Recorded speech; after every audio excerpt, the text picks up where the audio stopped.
Y a continuación pasamos la palabra al profesor Adrián Todolí, que es profesor de Derecho del Trabajo y de la Seguridad Social en la Universidad de Valencia, licenciado en Economía y en Derecho, tiene 4 monografías en materia de salarios, ha publicado varios artículos en revistas internacionales y hay que destacar el libro publicado sobre economía colaborativa titulado El trabajo en la era de la economía colaborativa. Fue también ganador del premio al mejor abogado joven, otorgado por el Foro Español del Trabajo, ganador del premio al mejor investigador en Derecho del Trabajo, otorgado por la Asociación Española de Derecho del Trabajo y Seguridad Social, 2 veces consecutivas, en el 2015 y 2016, en temas sobre formación profesional dual y evaluación del desempeño y retribución. Además, es experto nacional, ha colaborado en la Comisión Europea en materia de empleo juvenil y actualmente dirige la Cátedra de Economía Colaborativa y Transformación Digital de la Universidad de Valencia, además de ser coordinador del blog Argumentos en Derecho Laboral.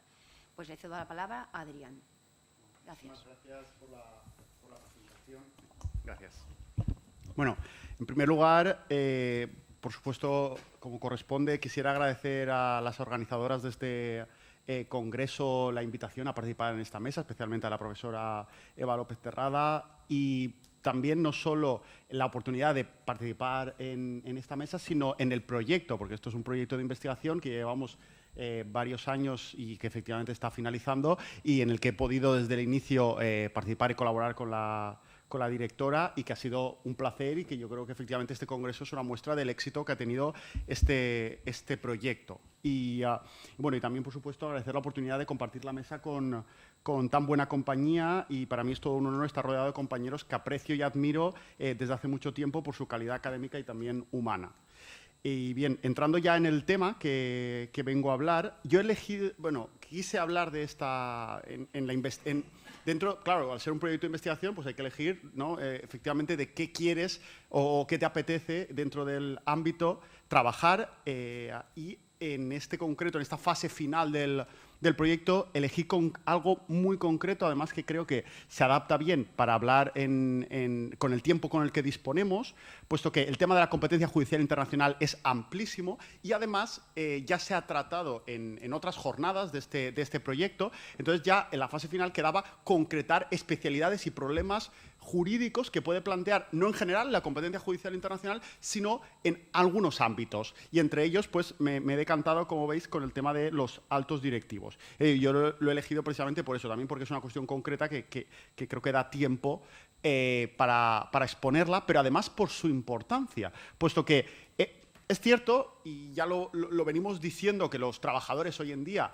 el mercado laboral es global, efectivamente, pero siguen siendo al final los altos directivos los que mayor movilidad van a estar sometidos. Es decir, es mucho más sencillo que le digan a un alto directivo: mañana vas a trabajar a Francia o a Australia, que no que se lo digan a un trabajador, ¿no?, un peón. Es mucho más complicado. Entonces sigue siendo aquí donde mayor efectos va a haber, y entonces, aunque sea simplemente por su practicidad y utilidad para las empresas, para los despachos de abogados, incluso para los propios trabajadores, yo creo que era un tema que dentro del proyecto debía ser tratado. Entonces, como digo, voy a analizar, que lo enchufe, voy a analizar una cuestión, como si dijéramos, se plantea una pregunta que voy a intentar responder en esta exposición. Entonces, la pregunta es decir, la aplicación de los foros especiales de competencia de los trabajadores de los altos directivos, ¿no?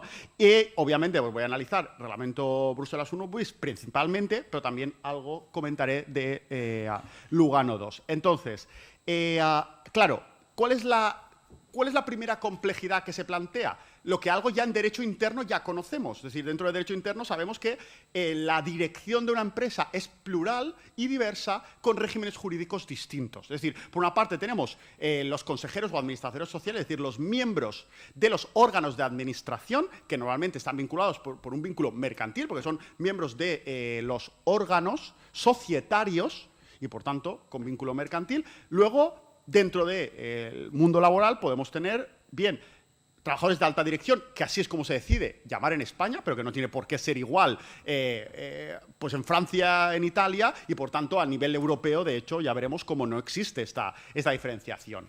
Luego están, pues eso, los que llamaríamos gerentes, es decir, aquellos que por debajo de estos órganos societarios administran y dirigen, y luego los directivos comunes o directivos intermedios, los que están incluso por debajo de estos, siguen tomando decisiones, siguen gestionando y administrando la empresa, pero no responden directamente de los órganos societarios, sino que responden de aquellos que están justo por debajo de los órganos societarios. Entonces, ¿qué es la división que tenemos aquí en España? Conocida de los de arriba serían los mercantiles, luego estarían los altos directivos y luego los laborales comunes.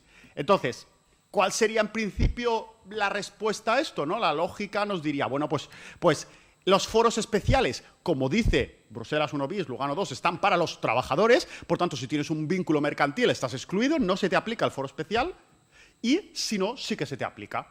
Esa sería la respuesta rápida, pero obviamente esa no va a ser la real, puesto que efectivamente eso sería una respuesta dada conforme a derecho nacional, derecho interno nuestro, pero las interpretaciones, bueno, como luego veremos, el Tribunal de Justicia de la Unión Europea ha dicho que existe un concepto autónomo de trabajador laboral que es independiente de lo que digan los diferentes estados-nación y que, por tanto, hay que irse a ese concepto. Y eso es un poco lo que ahora, posteriormente, voy a analizar. También una particularidad que también tenemos pues, aquí en nuestro país, que, por supuesto, no corresponde a lo que tienen otros países, que es esta teoría del vínculo, que ni siquiera está en la normativa, que es más bien una interpretación jurisprudencial, pero que nos va a ser de utilidad porque luego la mayoría de casos son estos. Por eso creo que es importante decir que el caso de un consejero de administración, miembro de un órgano societario, pero que también realiza funciones de gestión y dirección, es decir, también trabaja en la empresa. Bueno, pues aquí, muy rápidamente, desde hace mucho tiempo, el Supremo mantiene que prevalece el vínculo societario que absorbe el laboral. Bueno, vamos a ver. Esta construcción nacional es lo que aplican los tribunales a la hora de la competencia judicial internacional para aplicar los foros especiales para trabajadores. Pues vamos a ver que no. Esa es la primera respuesta. Y voy a poner dos sentencias de ejemplo. En este caso es una sentencia de Madrid de 26 de junio que habla de el presidente ejecutivo de la empresa, consejero y además director general de la empresa. Es una empresa que tiene forma de sociedad limitada, solo que está dentro de un grupo de empresas y es la filial española. Obviamente, presidente ejecutivo, consejero, etcétera, tiene poderes para todo lo que necesite en España, amplios poderes para dirigir la empresa en España. Solo que la sentencia dice que esta persona, que aquí en España no hay nadie por encima de él, claramente, porque es el presidente y consejero de la sociedad, depende de la empresa matriz, que está fuera. Entonces, dice esta sentencia que esta persona es trabajadora, no aplica la teoría del vínculo, diríamos. ¿Por qué? Hace las dos cosas y la teoría del vínculo, diría, lo consideramos mercantil. Aquí dice, no, vamos a aplicar los foros especiales. Esta persona, a efectos de competencia judicial internacional, es un trabajador laboral. De hecho, luego incluso para el contenido, para resolver el caso, aplica la normativa española del reglamento de altos directivos. Otra sentencia muy similar, también de Madrid, de 2003, este es un consejero delegado de la empresa Xuco Iberia, que es una empresa, sociedad limitada, que existe aquí, que es filial española de una alemana y que aquí tiene otorgados poderes, que los ejercita, es decir, todo lo necesario en principio para entender que como consejero delegado, obviamente máximo representante y delegado del Consejo de Administración, es miembro del Consejo, miembro de un órgano societario, debería ser mercantil, excluido de los foros de competencia internacional para trabajadores. Aquí se dice que no. Se dice que esta persona sigue criterios de los órganos superiores de gobierno del grupo de empresas, es decir, de esa empresa alemana que es Xuco, bueno, que reside en Alemania, que es Xuco International KG. Entonces, por esa razón, como a pesar de que esta persona es la máxima responsable en España, miembro, consejero delegado, etcétera, como depende de la empresa alemana, que es otra personalidad jurídica distinta, pero que aquí se entiende que no, que efectivamente esa persona está subordinada a la otra. Claro, eso laboralmente en principio no nos cabe en la cabeza, ¿no? Es decir, tú trabajas, ¿quién es tu empleado? Tu empleador es la empresa española y tú, de hecho, eres el máximo representante, consejero delegado de esa empresa española. Entonces, en principio, deberíamos entender que ahí lo que tú eres, efectivamente, mercantil o miembro del órgano societario. Pero aquí se entiende que no. Bien, precisamente por eso, por esa idea del grupo de empresa internacional, lo cual también es muy habitual. Es decir, normalmente siempre cuando hay mucha movilidad, como hoy en día es tan sencillo el crear una empresa, vayas donde vayas, es decir, ya no existen esas sucursales sin personalidad jurídica, etcétera.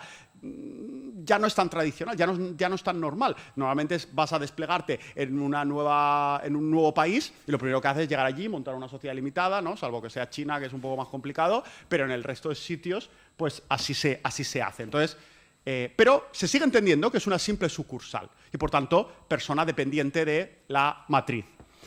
Bien, esto es lo que hace la doctrina interna, ¿no? La doctrina judicial interna. Vamos a ver, pero claro, el máximo intérprete es el Tribunal de Justicia de la Unión Europea y entonces habrá que ver qué dice aquí. Bueno, pues lo primero es eso, que existe un concepto propio europeo de trabajador laboral. Por tanto, no habrá que aplicar ni teoría del vínculo ni nada. Es decir, habrá que ver a nivel europeo cuál es el concepto de trabajador para distinguir entre un vínculo mercantil por alto, muy alto directivo mercantil y un alto directivo laboral.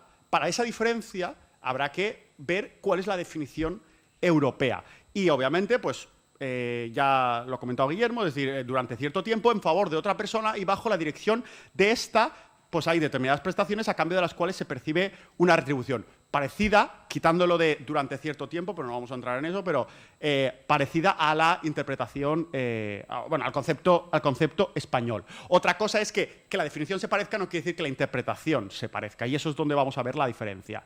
Bien, entonces, esa es la teoría del vínculo aplicable, es un poco lo que creo que es bastante importante. Entonces, voy a poner varias sentencias donde se analiza a nivel europeo, por el Tribunal de Justicia de la Unión Europea, el concepto de trabajador europeo cuando limita con ese, pues eso, miembro del Consejo de Administración o miembro de un órgano societario. Esta es la sentencia de 11 de noviembre de 2010. Hay muy pocas sentencias. Yo voy a poner las que hay e intentar sacar algunas conclusiones de lo que el Tribunal de Justicia considera importante a la hora, todo al final con esa intención, es decir, para ver si aplicamos o no el foro especial de el foro especial de trabajadores. Solo hay una sentencia que delimita directamente ese caso y es la que ya ha comentado Guillermo, que yo luego también explicaré. Pero hay otras y vamos a ver las otras. En este caso era un caso de que era una trabajadora consejera delegada, efectivamente ejercía funciones, era la máxima representante de la administración de la empresa y además ejercía la dirección. Y dice que esta trabajadora es laboral y no mercantil, puesto que está bajo la dirección o el control de otro órgano de la sociedad. ¿Cuál es ese otro órgano? Pues es consejera delegada del Consejo de Administración. Es el Consejo de Administración el que la controla a ella. Y, por tanto, esa subordinación es suficiente. Aquí en España, obviamente, no es así, pero parece ser que a nivel europeo sí. También es cierto, y esta sentencia hay que cogerla con pinzas, ¿por qué? Porque aquí estamos hablando de un supuesto de discriminación por razón de embarazo. Entonces, la propia sentencia dice, para nosotros es laboral, pero es que aunque no lo fuera, aunque fuera mercantil, es decir, aunque fuera mercantil, no sería conforme al derecho europeo el que se pudiera a un trabajador mercantil despedir por razón de embarazo. Por tanto, es decir, como que se moja, pero dice, en cualquier caso, esto es un derecho fundamental que va más allá de si es laboral o es mercantil. Pero luego hay otra sentencia, que es esta otra, la cual ya no estamos ante un caso de derecho fundamental en el que, bueno, hay que proteger con independencia de cuál sea la figura. Aquí estamos hablando de un derecho muy laboral, ¿no? Como es la protección frente al despido. En este caso, es un miembro del Consejo del órgano de administración societario. Ya no estamos ante un consejo ante el consejero delegado, sino ante un simple miembro del Consejo de Administración. Y aquí el objeto del conflicto es saber si se computa dentro de los umbrales del despido colectivo para la directiva de despidos. Y dice que sí, que esta persona, a esos efectos, es laboral y que se tiene que poner toda la protección para cerrar una empresa, incluyendo el despido o la resolución del contrato de un miembro del Consejo de Administración, que aquí en España no tendríamos ninguna duda, es mercantil, hay que computarlo también en los umbrales y está dentro de la protección necesaria de los despidos colectivos. ¿Y por qué toma esta decisión? Porque dice que es laboral, dado que es nombrado por la Junta de Socios directamente. Claro, o sea, aquí la subordinación ya se ve poquísimo, porque obviamente la Junta de Socios se reúne una vez al año. No, bueno, pueden que más, pero en principio, es decir, aquí no hay unas instrucciones diarias, etcétera. Aquí simplemente hay un mandato general a los miembros del Consejo. Pero aún así entiende que es laboral. Por tanto, ¿qué vemos? El Tribunal de Justicia mantiene, a la hora de interpretar si alguien es trabajador o no para aplicar las diferentes directivas, una interpretación expansiva del concepto de trabajador. Por tanto, para altos directivos, a la hora de interpretar si se le aplica el foro especial, parece ser que habrá que ir por aquí. Lo que pasa es que, efectivamente, esta es la sentencia que ya ha comentado Guillermo, pero que efectivamente es nueva, es interesante, porque mantiene una interpretación contraria. Es decir, aquí lo que nos dice es que estos dos altos directivos, que era un CEO, consejero delegado, y un director financiero de la empresa, dice que como ellos mismos redactaban los contratos, pero no solo eso, sino que además tenían un control sobre la persona que los empleaba, y para mí, que luego es donde quiero concluir, para mí me parece muy importante, decidían dónde trabajar. Por todas estas razones, se entiende que no hay subordinación y, por tanto, no hay foro especial. Para mí, el subrayado en negrita es mío, obviamente, ¿no? Bueno, aquí en España últimamente se está utilizando también el Supremo las negritas, pero no es habitual. Aquí es mío el lugar. ¿Por qué? Porque creo que es bastante relevante, como luego voy a analizar. ¿Por qué para mí me parece muy importante la cuestión de que ellos pudieran ejercer el lugar de prestación del servicio? Porque ¿qué es lo que dice el foro especial? El foro especial de trabajadores lo que dice es que se podrá demandar en el lugar de prestación de servicios. Entonces, si el trabajador puede elegir el lugar de prestación de servicios, ¿qué está haciendo? Elegir el lugar donde puede demandar. Es decir, aquí está la clave. Es decir, claro, tradicionalmente para los trabajadores no pueden elegir su lugar de trabajo. Es decir, es la empresa la que elige el lugar de trabajo. Entonces, claro, aquí ese foro tiene todo el sentido. Ese foro especial tiene todo el sentido aplicado cuando es la empresa la que elige el lugar de prestación. Lo que está haciendo el reglamento y Lugano es decir, bueno, pues en ese lugar que te han hecho trabajar, además de la sede, además del foro general, vas a poder demandar también ahí. Pero claro, cuando estamos hablando de altos directivos que tienen sedes, que es lo bastante habitual, la empresa tiene sedes en todas partes del mundo y ellos tienen despachos en todas partes del mundo, porque realmente van a la sede de Nueva York para una reunión de 4 días y allí tienen un despacho. Van a la sede de Australia, de Sydney, y allí tienen un despacho. ¿Por qué? Porque ellos más o menos pueden elegir dónde trabajar. Bueno, pues en este caso ahí hay una, bueno, pues eso, un forum shopping, diríamos, porque ellos, al poder elegir dónde trabajar, están eligiendo realmente el foro competente. Bien, de hecho, esto, hay una sentencia de la Comunidad Valenciana de 13 de septiembre de 2006, que creo que también debe ser la que no estoy seguro, pero debe ser la que has comentado, que aquí lo que hace es rechazar la competencia de los tribunales españoles cuando la prestación habitual de trabajo se realiza en nuestro país al margen de la dirección y control de la empresa. Aquí está la clave. Es decir, yo estoy totalmente de acuerdo en que este caso era los deportistas, el ciclista, que la contrataba una empresa de Suiza, pero entrenaba en Alicante, porque este era de Alicante y además él creía que las montañas de Alicante era, efectivamente, aparte de un sitio muy bonito, un buen sitio donde poder entrenar montaña para luego cuando hace el Tour de Italia, el Tour de Francia, etc. Él elegía aquí. Entonces, esta sentencia lo que dice es que no es que está claro que esta persona está trabajando en España. Eso no lo pone nadie en duda. Lo que dice es que esta persona trabaja en España porque él lo ha elegido, no porque se lo hayan impuesto. Entonces, está eligiendo a la vez el foro y entonces deniega el foro aquí. Yo creo que, es decir, aquí lo importante no es la sentencia en sí mismo, sino esa idea de que el foro probablemente no encaja muy bien con aquellas personas, altos directivos o algunos deportistas, que pueden elegir dónde prestan servicios porque entonces están eligiendo a la vez el foro. Entonces, esta es un poco la idea. Y bueno, las conclusiones, pues eso, que hay que atender al concepto europeo, que el concepto de Europa parece ser distinto dependiendo de la directiva, y bueno, que esto es muy normal en derecho anglosajón, es decir, que cada norma tenga su propio concepto de trabajador, pero que aquí no estamos nada acostumbrados, en Francia, en España, no estamos nada acostumbrados de que haya un concepto distinto de trabajador dependiendo de la norma, aquí hay un concepto y es único. Pero bueno, que en cualquier caso creo que parece claro la no aplicación del foro para quien pueda decidir unilateralmente dónde trabajar, porque eso implica una prohibición de forum shopping. Y creo que esto es lo que dice la sentencia que ambos hemos comentado del Tribunal de Justicia de la Unión Europea. Y con esto termino y quedo a su disposición.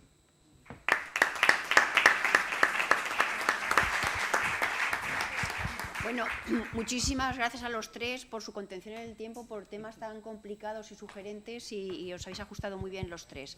Además de exposiciones tan brillantes que nos van a estimular ahora para el debate. Entonces, ahora hay un tiempo de debate que damos paso para dar en primer lugar.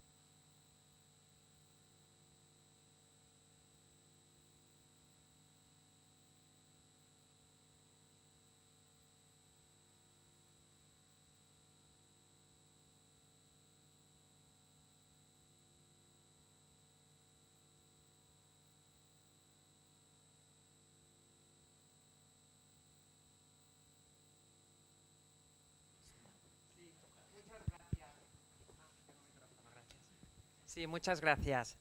Bueno, buenos días, ya buenas tardes a todos y a todas. Soy Isabel Rech, pertenezco a la disciplina de Derecho Internacional Privado y también a este equipo de investigación, y lo primero es que quisiera felicitar tanto a la organización del Congreso como a los ponentes que han intervenido por lo interesante de sus intervenciones.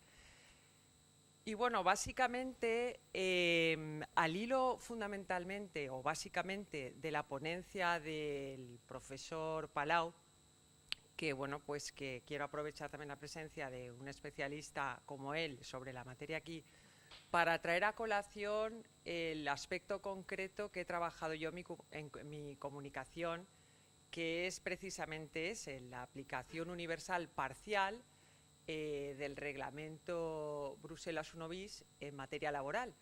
Y además me gustaría también invitar también a otros especialistas, me vais a perdonar los laboralistas, pero a los que también invito, ¿no? Pero aprovechando la presencia de otros miembros que son del equipo o no, pero que también son especialistas en materia laboral y que son internacional privatistas, para que un poco pudiéramos comentar. No voy a caer en la tentación, y supongo que es una buena noticia, de hacer un resumen de mi comunicación. Pero sí que voy a plantear 3 preguntas concretas. Una de ellas está dirigida al profesor Palau de manera directa, para aprovechar también aquí su presencia, y otras son quizá más abiertas. Y básicamente, para poder hilar mi comunicación con la pregunta que quiero hacer y con la ponencia del profesor Palau, pues básicamente, cuando refiero la aplicación universal parcial del reglamento Bruselas 1 bis en materia laboral, me refiero a la modificación que se establece del artículo 21.2 en la última versión del reglamento, que pasa del 44/2001 al 1215/2012. Y esta modificación amplía las opciones del trabajador demandante cuando el empresario no está domiciliado en un Estado miembro. Lo que, interpretados en su contrario, y también según lo que afirma el profesor Calvo Caravaca en su obra, nos lleva a que esa aplicación universal parcial significa que cuando el trabajador es demandante, el reglamento se aplicaría siempre y en todo caso. Es decir, tendría una operatividad muy parecida a las competencias exclusivas del propio reglamento. Y claro, entonces, aquí es cuando se acabó el resumen de mi comunicación. Paso a las preguntas. La primera sería, concreto, para el profesor Palau, pero insisto, también de manera abierta, invito a colegas laboralistas internacionales. La primera pregunta sería, efectivamente, vemos que el convenio de Lugano tiene poca presencia. Yo también lo he observado a la hora de realizar la investigación, pero desde luego sí esto es así y defendemos la aplicación universal parcial por la modificación que se ha realizado del propio reglamento, quizá con un afán intuitivo del propio trabajador, pues entonces el Convenio de Lugano desaparece del mapa. Si hablamos de una aplicación universal parcial, cuando el trabajador es demandante, con lo cual ya sí que no lo vamos a volver a ver más. Y luego tengo dos preguntas, las dos últimas preguntas que son un poco más abiertas y más generales, que es, esta reforma se ha justificado desde el punto de vista de aumentar la presencia o la omnipresencia del reglamento cuando el trabajador es demandante. Y sin embargo hay una parte de la doctrina más crítica que dice que quizá tendría un mayor afán intuitivo, sería de mayor protección laboral el hecho de permitir, como ocurre cuando el trabajador es la parte demandada y no está domiciliado, una remisión a las legislaciones nacionales por vía del artículo 6, si amplía las posibilidades del trabajador. Es decir, que al final me gustaría saber qué parece más intuitivo o qué defendería más la protección de un trabajador. ¿Permitir la remisión o no a la normativa nacional por vía del artículo 6? Y parece ser que si el trabajador es demandante no se puede hacer, si siendo demandado sí.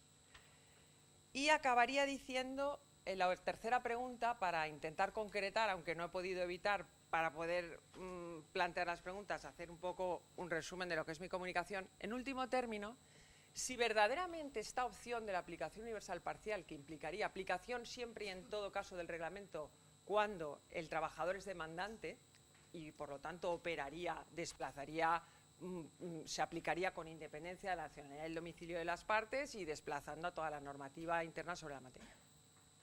Si esto es así, la pregunta que hago concreta es, si operan funcionalmente con unas competencias exclusivas, ¿deberíamos admitir el control de oficio de la competencia judicial internacional de los jueces, aunque no se prevé expresamente en los artículos 27 y 28 en esta materia? Bueno, pues perdón por el tecnicismo, pero no he podido evitar la tentación de aprovechar la presencia internacional privatistas y muchísimas gracias a todos. Gracias. Bien, muchísimas gracias, Isabel. Si les parece, damos paso a todas las comunicaciones, vamos apuntando las cuestiones, ¿de acuerdo? Y así las hacemos, luego las respondemos en bloque. Gracias.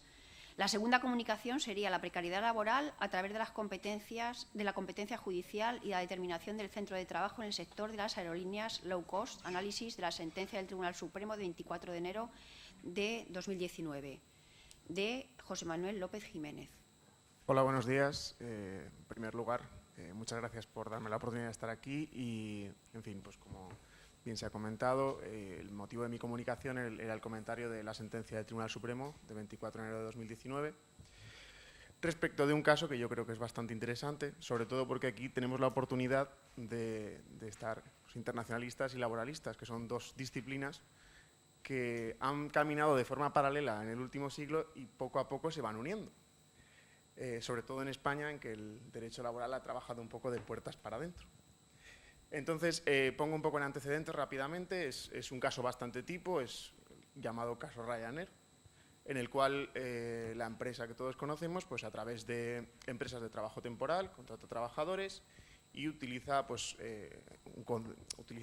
una cláusula de sumisión respecto de los tribunales irlandeses, utilizando un criterio que parece responder más a transatlántico de vapor, que es el del pabellón de la aeronave, para hacer esa cláusula de sumisión. Entonces, al hilo de esa cláusula, que además se pacta al principio del contrato, es decir, se pacta cuando se firma, cosa que va absolutamente en contra de los requisitos exigidos, que son que esa cláusula se establezca una vez nace el conflicto y que además ofrezca un foro que no se ofrezca con anterioridad, el Tribunal Supremo decide. Ante eso, y aparte de esa sentencia del 24 de enero, creo que hay una sentencia muy interesante, que es de septiembre del 17, del Tribunal de Justicia de la Unión Europea, en la cual, pues bueno, el tribunal hace un fallo similar, pero deja una puerta abierta. Entonces, una vez resumido y puesto en antecedentes, pues yo paso también a hacer esas cuestiones. En primer lugar, me gustaría saber si hay algún futuro respecto de las cláusulas de sumisión, que son cláusulas de atribución de competencia, pero parece que cláusula de sumisión pues en este caso responde más a la realidad, en el sentido de que si tan claros están los requisitos, en el sentido de que tienen que ser posteriores al litigio y tienen que ofrecer un foro alternativo a los ya ofrecidos, ¿qué se puede hacer para evitarlo? Porque está claro que en este caso las compañías low cost acuden a un principio tan poco jurídico como el no ya lo tengo, porque es bastante obvio el caso, si hay algún futuro en ese sentido. Después, respecto de lo que comentaba de la sentencia del Tribunal de Justicia de la Unión Europea del 2017, en el cual se habla del concepto de base, el Tribunal de Justicia es muy reacio a equiparar el concepto de base con el lugar de trabajo, pero deja, digamos, una puerta abierta, que bueno, que a lo mejor es simplemente, pues bueno, un celo. Deja una puerta abierta, un cajón desastre, a valorar otras opciones con vínculos más estrechos. Digamos, el concepto que utiliza. Y por último ya, pues sí que me gustaría hacer una referencia a una sentencia, pues bueno, de la tierra, del Tribunal Superior de Justicia de la Comunidad Valenciana del año 2018, en el cual se dice que, bueno, que sí, que el concepto de base es importante, pero que debe, pues bueno, subsumirse en un conjunto o en una interpretación global. Entonces, pues bueno, una valoración en ese sentido. Y de nuevo, pues gracias a todos y esa es mi intervención. Bien. Muchas gracias, José Manuel. Pasamos a la tercera comunicación, siempre anotando todas las cuestiones que se van planteando. Algunas cuestiones procesales que refuerzan el afán intuitivo del Reglamento Bruselas I bis en materia laboral. De Rosa La Piedra, Alcamí. Hola, buenos días a todos. Soy Rosa La Piedra, estoy en el Departamento de Derecho Internacional y también formo parte de este proyecto de investigación. Nada, quería agradecer la posibilidad de presentar. La verdad es que tampoco sabía muy bien el formato, entonces voy a plantear, dos cuestiones de forma, dejarlas casi planteadas, y que es cierto que en materia laboral, a lo largo de las diferentes reformas que ha tenido el Reglamento Bruselas I bis, lo que se ha ido es cada vez más reforzando, digamos, esa parte débil en el contrato, que es el trabajador. Y de hecho ya ha hecho referencia el profesor Palau precisamente a que el convenio de Lugano no es tan paralelo al Reglamento Bruselas I bis, precisamente por alguna de estas modificaciones. Hay dos cuestiones a las que voy a hacer referencia básicamente, que son las cuestiones que más llaman la atención en esta materia y que, digamos, se ha introducido en la última versión del reglamento. La primera de ellas hace referencia a una cuestión laboral que queda excluida de la sección. Como sabéis, el Reglamento Bruselas I bis tiene la sección segunda, que regula los contratos en general, y luego tiene una sección quinta, que es donde va remitida la parte de contratación laboral, que es una sección especial precisamente en atención a esa parte débil de la relación. Pues bien, hay una cuestión que ahí se ha detectado una carencia intuitiva precisamente en atención al trabajador para determinados tipos de conflictos. Por ejemplo, el artículo 21, que remite a la sección quinta, excluye expresamente de esa sección quinta el artículo 7.5, que el 7.5 hace referencia a los litigios derivados de explotación de agencia, sucursal o establecimiento. Por tanto, la cuestión que se plantea es si efectivamente cuando se trata de un conflicto derivado de explotación agencia sucursal que se ha excluido de la sección quinta y se rige por la sección segunda, ¿significa esto que deja de tener ese régimen especial de protección de la parte débil de la sección quinta?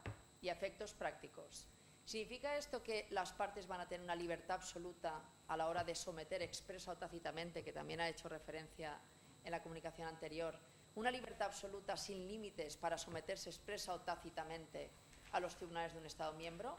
Sabemos que hay unas limitaciones en el artículo 23, que es que el acuerdo de sumisión sea posterior al nacimiento del litigio y que amplíe las posibilidades que en este caso no se respetarían, porque precisamente el legislador lo ha dejado fuera, no sabemos si a conciencia, si de un descuido o qué, pero ha quedado fuera.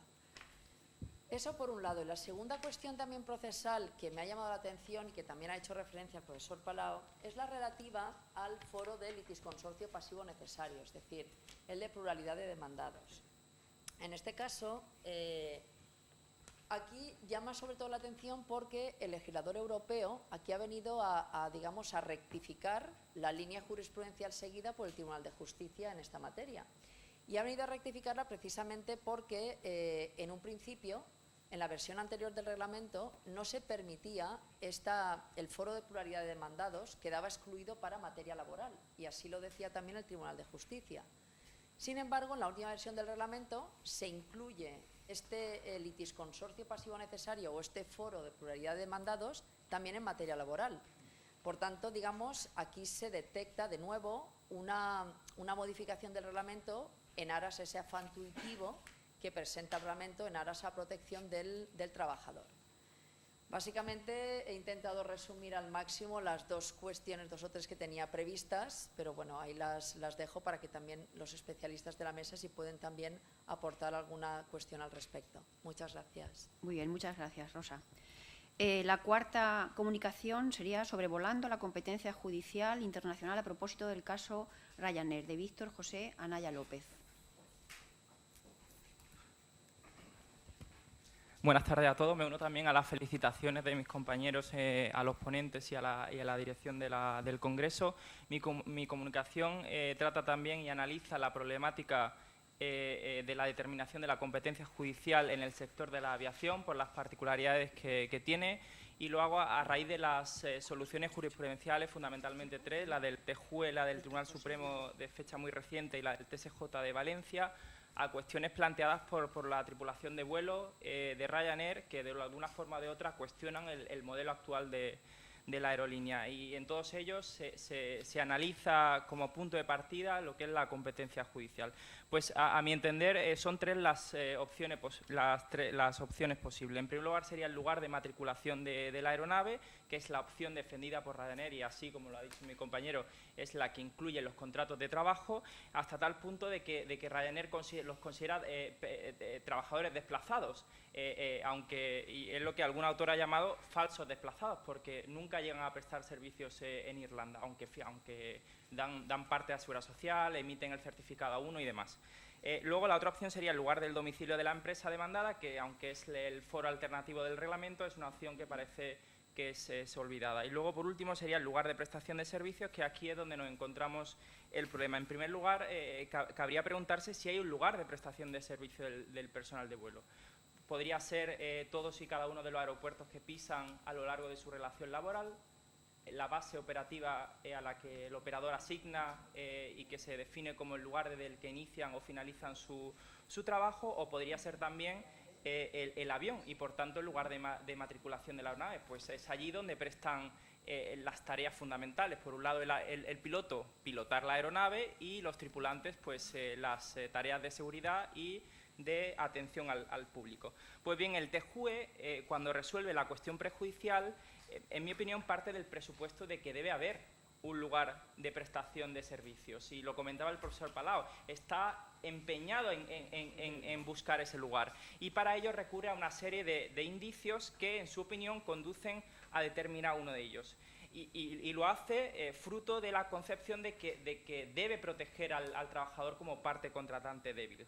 Y ello le lleva a concluir que, si bien la base operativa no es el lugar de prestación de servicios, sí que es un criterio determinante para obtener ese lugar de prestación de servicios.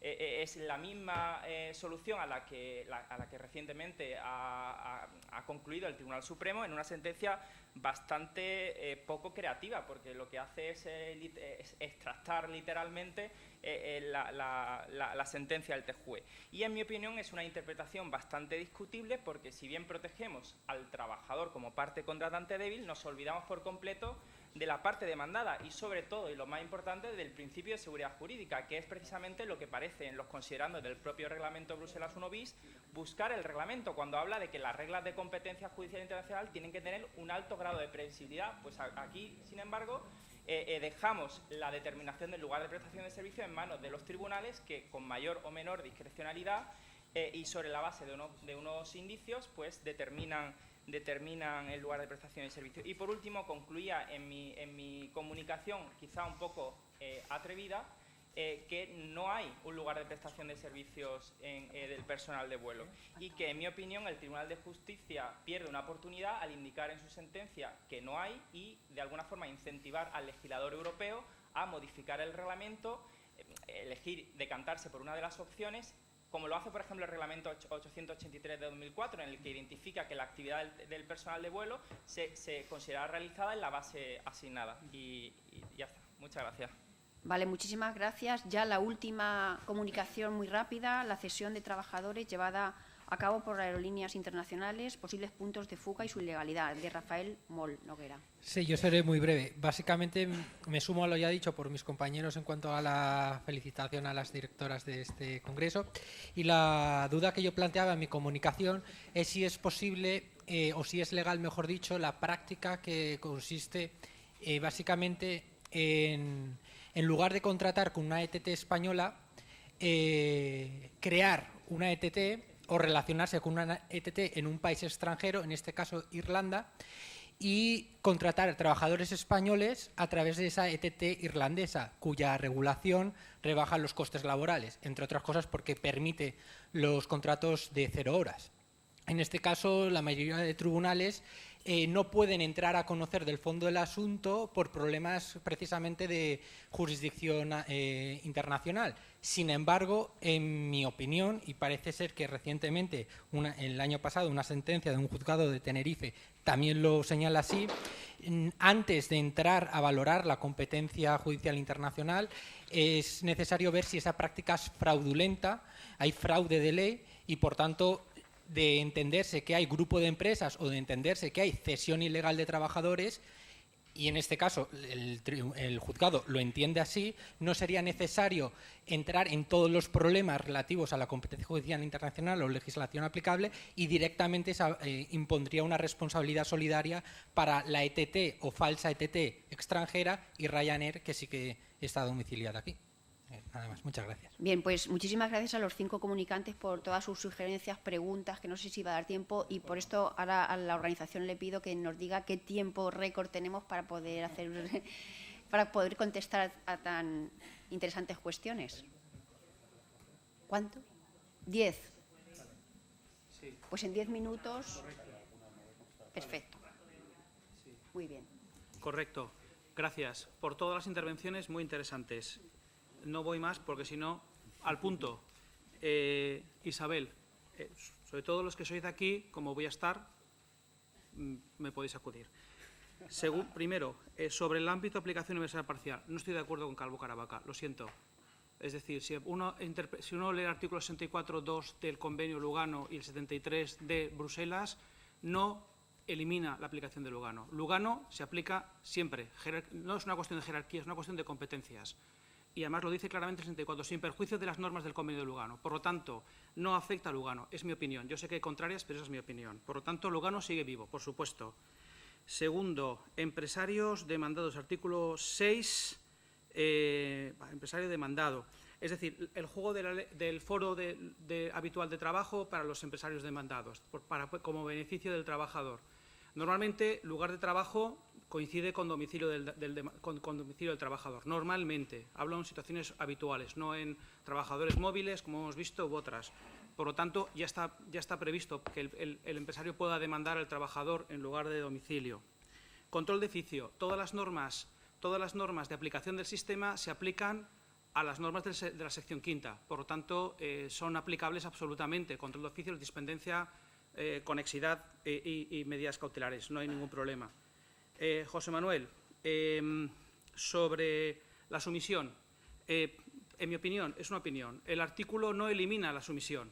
Es decir, en materia de laboral no es lo mismo que en otros ámbitos donde persiste, es decir, por ejemplo, en consumo sí que existe la posibilidad, el Tribunal de Justicia lo ha dicho más de una vez, que cuando hay una cláusula de mediación arbitral o de jurisdicción, puede ser considerada de forma previa, cuidado en el contrato, puede ser considerada como una cláusula nula, abusiva, y por lo tanto, entendía así. El Tribunal de Justicia no ha expresado esta opinión en materia de los contratos laborales. Es decir, para mí tienen que darse esas dos condiciones. Primero, antes, pero que no ofrezca otras opciones. Por lo tanto, si es previa, pero da otras opciones al trabajador, el trabajador puede beneficiarse de esa sumisión. ¿Comprendes? Por lo tanto, es un pacto prooperario y de tal forma, para mí, no elimina del todo la posibilidad. Es decir, no se establece la posibilidad de que toda cláusula previamente pactada en el contrato sea nula, sino si el trabajador puede utilizarla en su beneficio si quiere. ¿De acuerdo? Por lo tanto, es distinto. sino que el Tribunal de Justicia diga que es nula, porque va contra la directiva de cláusulas abusivas y lo tenemos todos claros, como ha hecho en consumo, ¿no? Bien, tácita, eso se ha mencionado por aquí, tácita. Yo hoy tengo una opinión. Yo creo que el reglamento en la sección 15.5 no admite la tácita. Lo que pasa es que esta opinión, que siempre la ha mantenido, choca con una decisión del Tribunal de Justicia, no es tan antigua, que en materia de contratos de seguro, que tiene la misma redacción, la misma sección, es una sección posterior, pero tiene la misma redacción en cuanto a la regla, permite la sumisión tácita en un contrato de seguro. Por lo tanto, si lo ha hecho en seguro, en principio, podría hacerlo también en este ámbito y se permitiría la tácita. Trabajadores de transporte aéreo. Habéis visto varias preguntas muy relacionadas entre ellas. Bien, en mi opinión, primero, el Tribunal de Justicia no determina, es decir, el Tribunal de Justicia no se le pregunta para que dé una solución, sino lo que hace es cómo usted interpreta esto para que los jueces nacionales luego apliquen. De eso nos encontramos en el Tribunal de Justicia y luego viene el Supremo nuestro, el que corresponda, y aplica, pero ya con la interpretación que le han dado. Por lo tanto, es normal que siga lo que dice el Tribunal de Justicia, pero que también incorpore y adapte dentro del sistema español. En mi opinión, en estos supuestos de transporte aéreo, que es muy parecido a otros contratos, es decir, esto no es nuevo. Cuando hablamos de transporte aéreo, pues hablemos de contratos de embarque y hablamos de otro tipo de contratos, digamos, en los que muchas veces hay un empleador que es una letterbox company, es decir, una compañía que es completamente ficticia o formal, y luego esta persona se pone a prestar trabajos. Yo creo que lo más razonable y que mejor protege al trabajador es establecer como lugar de trabajo habitual la base, que es de donde sale y donde va, perfectamente. Acudir a criterios como matrícula, para mí eso es peligrosísimo, porque pones la matrícula de Panamá y ya la hemos liado, ¿no? Como pasa con los barcos. De acuerdo. Estoy un poquito atendiendo de forma rápida. Ámbito de aplicación, establecimiento secundario. ¿Se puede acudir a establecimiento secundario? Sí, se puede acudir. Prioridad de mandados. ¿Protege? Efectivamente, protege. Por lo tanto, yo creo que incorporar esta solución que va en contra de la jurisprudencia anterior y que posibilita acudir al foro de pluralidad de mandados 8.1 del reglamento, para mí es muy beneficiosa para el trabajador. Por lo tanto, estoy completamente de acuerdo contigo. Ryanair ya has hablado, lugar de servicios, y de Rafael. Bueno, muy interesante lo de las ETTs y los contratos, Rafael. Es lo que te he dicho antes. Para mí, que una persona vaya a Dublín para firmar un contrato, es decir, la función que tiene ese empleador es básicamente formal. Es como cuando llega un trabajador del mar y va a un puerto, firma el contrato de embarque y se pone a faenar o a trabajar con un barco de bandera panameña o lo que sea. Es decir, que está ahí, firmó y se fue. Por lo tanto, para mí hay que buscar la conexión, que sea una conexión, no solo el hecho de formal de firma o celebración del contrato, sino cuál ha sido la participación de esta empresa y cuáles van a ser las directrices que va a recibir de la misma. Yo creo que en esos casos es un es un fraude el decir, vengan todos ustedes a Dublín porque les meto en mis aviones, les llevo a Dublín, firmen y luego no, y luego váyanse por ahí. Para mí, yo creo que en cualquier caso, el lugar de empleo, acordaros, es un foro posterior al del lugar habitual de trabajo. Y como el Tribunal de Justicia se va a volver loco por establecer el lugar habitual de trabajo, digamos que va a ser algo puntual. Bueno, disculpad la celeridad, cualquier cosa que queráis posteriormente estoy a disposición. Perdón. Pues muchísimas gracias, Guillermo, por tus rápidas respuestas. Una cosa que se me olvidó decir. Perdón, para mí, lo ha comentado antes el compañero, diciendo las relaciones o la colaboración entre laboralistas e internacional privatistas. Para mí es una delicia colaborar con laboralistas. Lo hago desde hace muchísimos años, igual que cuando trabajo en temas societarios con mercantilistas, porque es que nosotros somos adjetivos. Tienes que colaborar con las áreas sustantivas y lo mismo que en mercantil con societario o en civil cuando he trabajado de daños, en este caso también. Sin vosotros, nosotros no tendríamos mucho sentido, porque estos principios de tuitivo, de protección, tal, y cómo se pergeñan y cómo se analizan sin vuestras aportaciones, nosotros lo que haríamos sería trabajar en el aire, porque son normas especializadas y orientadas materialmente. Y esta orientación material tiene que ver con vuestra normativa, con la sustantividad, que es lo que explicáis vosotros. Por lo tanto, yo soy partidario absoluto de colaborar y, cuidado, nunca, nunca decir esto es mío, esto es tuyo. La materia de investigación es de cualquiera que lo haga bien. Ya está, perdón.